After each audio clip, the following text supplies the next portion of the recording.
دیکھیے وضاحت تو بالکل آ گئی ہے، اور میں خود تو نہیں تھا اس وقت، گھر پہ تھا، لیکن بہرحال گولیاں لگی ہیں گاڑیوں کو.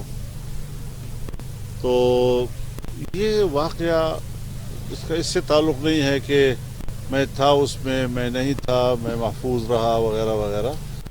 یہ امن و امان کے حوالے سے سوالات اٹھا رہا ہے، اور ہم جو ایک زمانے سے مسلسل یعنی پریس کانفرنسوں میں، اجتماعات میں بار بار یہ بات کہہ رہے ہیں کہ صوبہ خیبر پختونخوا ہو، صوبہ بلوچستان ہو، یہ دونوں انتہائی متاثر ہیں جی.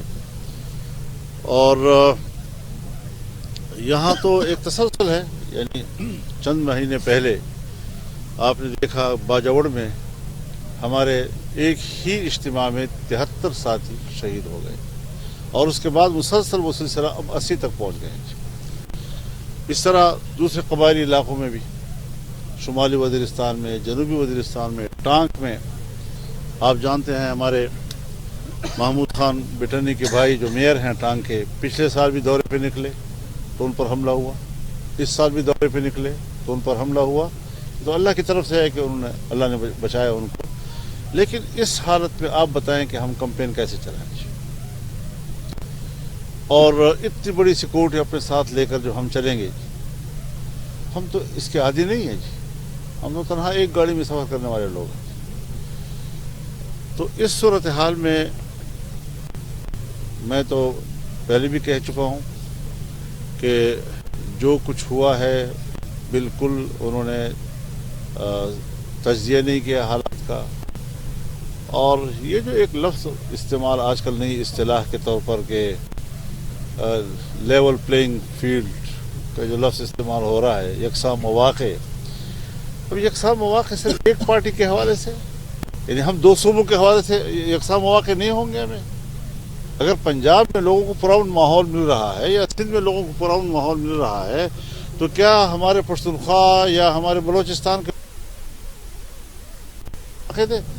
الیکشن کا ہم مطالبہ کرتے ہیں؟ الیکشن ہونے چاہیے، الیکشن لازمی ہے، آئین کا تقاضا ہے.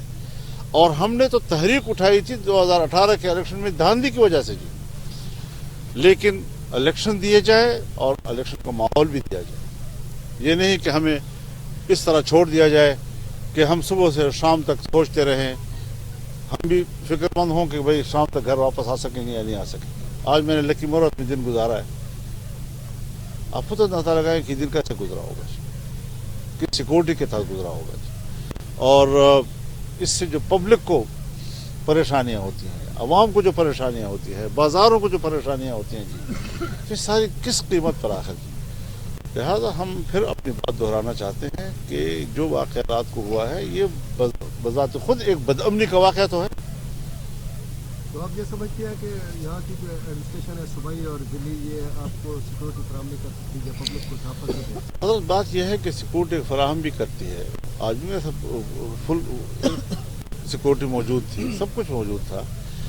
میں تو ان حالات میں ہوں کہ سب کو اس طرح نہیں ہوتا نا. چلو مجھے تو آپ ایک پارٹی سربراہ کی حیثیت سے ٹریٹ کر لیں، مجھے آپ ہر طرف سے سیکورٹی دے دیں، ہر امیدوار کو تو نہیں ہوتا جی. لیکن اس وقت جس وقت میں نے پریس کانفرنس کی اسلام آباد میں، اسی دن رات کو مجھے تھریٹ آیا کہ آپ کو تھریٹ ہے. ایک اور سیاستدان کا بھی اس میں نام تھا. یہ ساری چیزیں جو ہیں اس وقت ہمارے لیے بہت ہی فکر مندی کا باعث ہیں، تمام پارٹیوں کے لیے، تمام امیدواروں کے لیے. میں نے تو پیپلز پارٹی کے امیدواروں سے بھی پوچھا ہے کہ آپ کمپین چلا سکتے ہیں؟ ادھر نہیں چلا سکتے. آپ کیا سمجھتے ہیں کہ الیکشن ہو پائیں گے؟ بھئی الیکشن کمیشن غور تو کرے اس بات پر، ہماری درخواست پر غور تو کرے. خود فرما رہے ہیں چیف الیکشن کمیشنر صاحب خود کہ دو صوبوں کے امن کی صورتحال تشویشناک ہے. لیکن حل کیا ہے؟ میں دعا گو رہوں گا. اب یہ ان کا حل ہے. تو اس طریقے سے نہیں ہوتا. دیکھنے میں ہے کہ آپ اس پہ پارٹی اسپیسیفکلی اداروں کی طرف سے یہ نوٹیفیکیشن جاری ہوئے ہیں کہ آپ کو خطرہ ہے. تو ایسے حالات میں الیکشن کا ہونا کیا ممکن ہے؟ میں یہی عرض کر رہا ہوں کہ ہم نہیں سمجھتے کہ الیکشن ہو سکیں گے. الٹا یہ ہوگا کہ اگر موسم کی وجہ سے ہو